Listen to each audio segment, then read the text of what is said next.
Imagine a world where earning money could send you to hell. A world where profit was sin, and time itself was considered sacred, belonging only to God. For 1,000 years, that world was real. After the fall of Rome, gold lost its throne, and faith took its place. This is the story of how religion ruled the economy, how guilt replaced currency, and how, in secret, finance began to rise again. The Empire of Rome had fallen silent.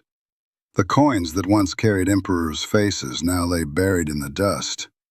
Trade routes collapsed, cities emptied, and power scattered into chaos. But one institution remained, the Church. Stone by stone, cathedral by cathedral, it rose as the new empire. An empire of souls, not soldiers. Its message was clear and absolute. Money must serve God, not man. Charging interest, they said, was the gravest of sins because it meant profiting from time. And time, in their eyes, belonged only to heaven. To lend one coin and demand two in return was to steal a piece of eternity. But even holiness has a cost. The Church preached against wealth while building monuments of stone, painting ceilings with gold, and sending armies to Jerusalem. To fund salvation, they created a strange new system, the economy of forgiveness. You could not earn profit, but you could buy redemption. A donation could shorten your time in purgatory. A crusade could cleanse your debt to heaven. In this strange marketplace of souls, faith became its own currency. Pilgrims paid to touch holy relics. Kings paid to earn absolution. And for the first time, religion began to function like a bank, accepting sin as deposit and returning grace as interest. Yet merchants could not survive on prayers.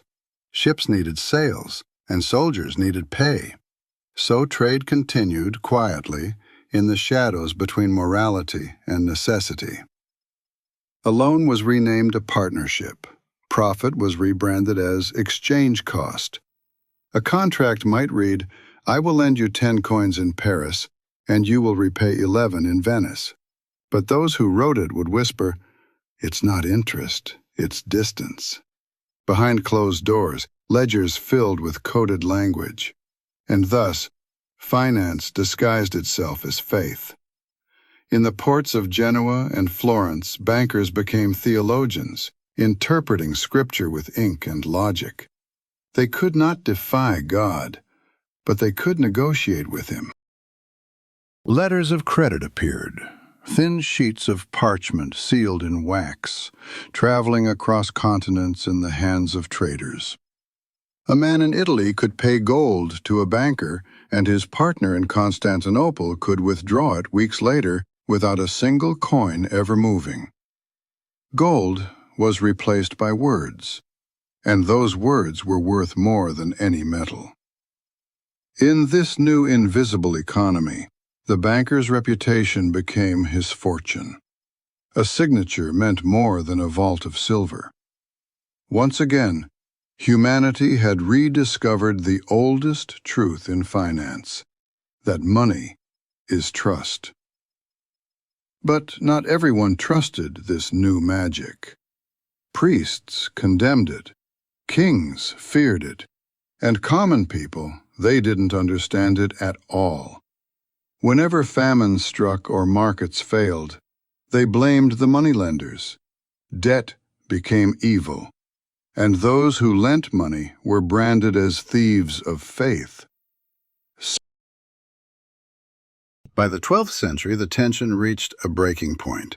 Europe's faith-based economy could no longer contain its hunger for trade.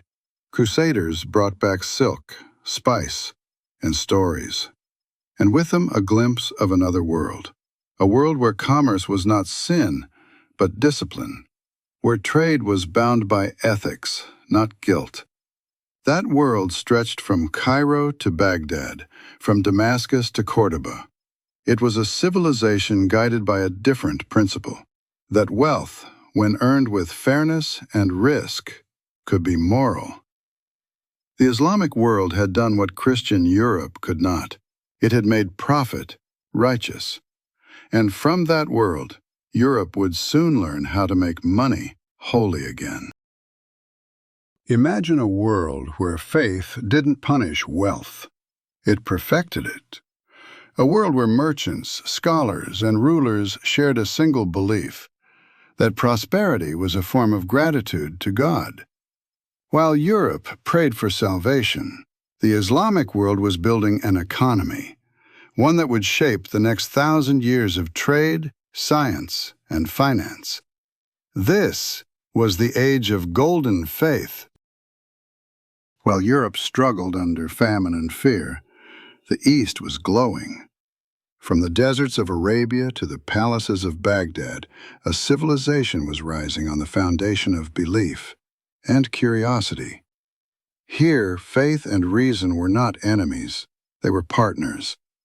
The Quran spoke of fairness, honesty, and risk-sharing, but never condemned commerce. The Prophet himself was a merchant. To trade was to serve. To innovate was to honor creation. It was a philosophy so simple and yet so revolutionary that profit without justice was forbidden, but profit with effort was sacred. In this world, money had rules: no interest, no exploitation, no gambling on uncertainty. Instead, the economy ran on trust-based partnerships called mudaraba and musharaka. One man offered capital, another offered labor. If the venture succeeded, both shared the gain. If it failed, both shared the loss. It was not a transaction, it was a bond. Across cities like Damascus, Basra, and Cairo, these partnerships funded caravans that stretched across the known world. Carpets, spices, manuscripts, and medicines moved from one continent to another, each journey financed not by greed, but by mutual faith. To keep such vast trade alive, Muslim scholars and traders created tools that the world had never seen. Sak, the first version of a written check, allowing merchants to travel safely without gold. Hawala, a system to transfer money across borders using only words and trust. Waqf, charitable endowments that built schools, hospitals, and mosques through perpetual community funding. Each innovation reduced risk, increased mobility, and turned trust into infrastructure. Paper replaced metal, ink replaced gold, and civilization accelerated.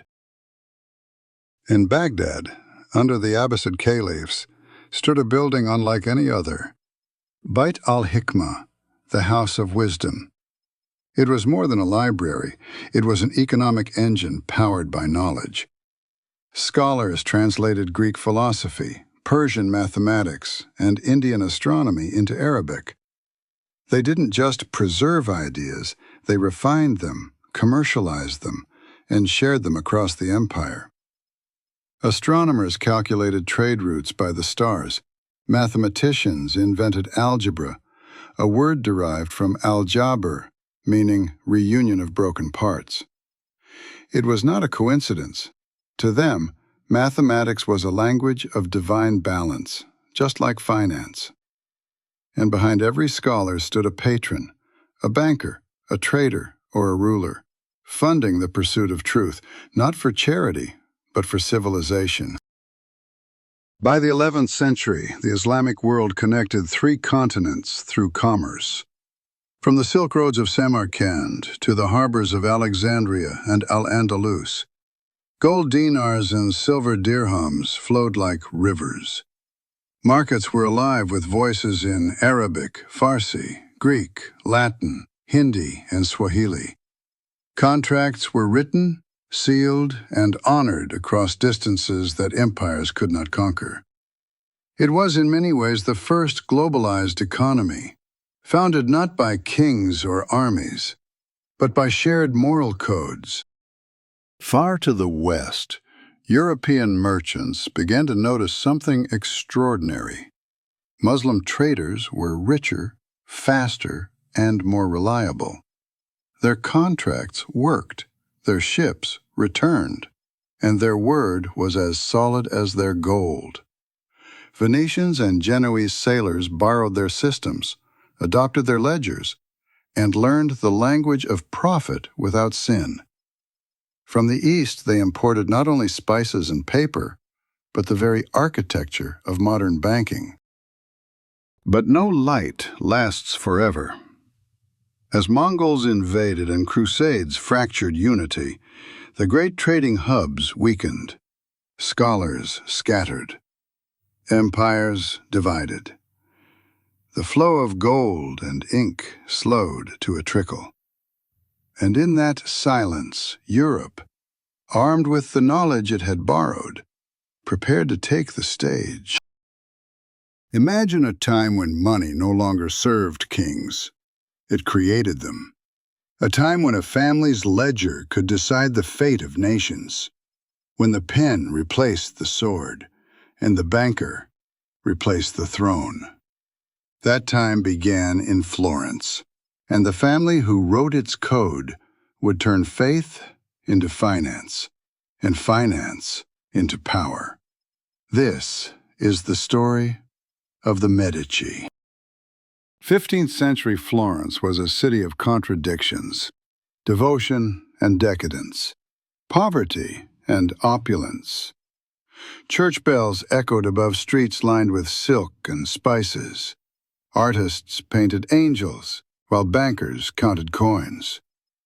Europe had learned from the East that commerce could be moral if dressed in faith. But Florence took it further. It turned morality into mathematics. Here, profit was not a sin. It was a sign of blessing. Giovanni de' Medici saw opportunity in what the Church forbade. If interest was a sin, he would rename it. The Medici Bank offered loans disguised as partnerships, profits hidden in exchange rates and fees. Every branch used the same formula: precision, discretion, and faith. Clerks wrote balances in codes only Medici accountants could read. Giovanni built a system that looked holy, but functioned like clockwork. And it worked because of one truth. The Medici understood that trust was the new currency. Through a network stretching from London to Constantinople, letters of credit flowed like blood through Europe's veins. A bishop in Rome could fund a cathedral using profits from Flanders. A merchant in Venice could pay debts in Cairo without carrying a single coin. Medici paper was as good as gold, sometimes better. Because gold could be stolen, reputation could not. Every signature carried their seal, 3 rings interlocked, symbolizing faith, commerce, and loyalty. The Medici turned paper into power, and in doing so invented the modern bank. But even the holiest institutions needed gold. Cathedrals were costly, popes had wars to fund, and faith itself was expensive to maintain. So the Church did what once was unthinkable. It borrowed from the Medici. The bank became the Vatican's treasury. Every coin blessed at Mass passed through their ledgers. Every forgiven sin earned a fee. Florence had quietly become the capital of Christian finance. And for the first time in history, God was in debt to a bank. Giovanni's son, Cosimo de' Medici, was not a soldier, but he ruled like one, without armies, without crowns. His weapons were credit lines and ledger books. He financed artists, architects, and politicians. He funded the Brunelleschi dome that crowned Florence. Every loan he gave bought loyalty. Every debt he forgave bought silence. When enemies rose, he cut off their credit. When friends faltered, he lifted them with gold. Cosimo proved that finance was a form of rule. From their wealth bloomed the Renaissance. Painters like Botticelli and sculptors like Donatello were funded by Medici accounts. Art became advertising. Beauty became propaganda. Every halo in every painting was a glimpse of their brand. Every angel was a disguised Medici signature. They bought immortality in oil and stone. While others prayed for heaven, they built it on earth. But power always demands a price. As the Medici grew richer, they grew vulnerable.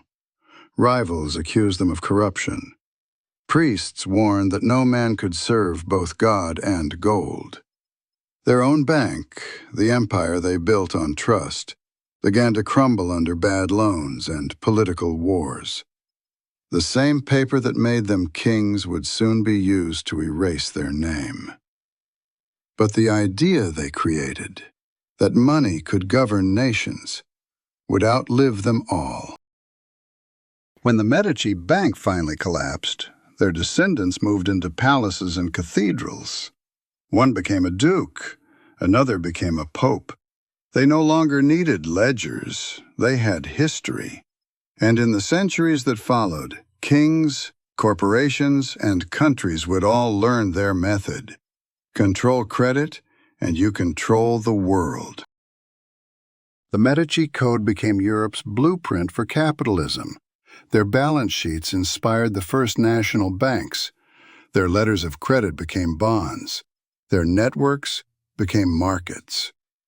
Money was no longer a sin. It was civilization itself.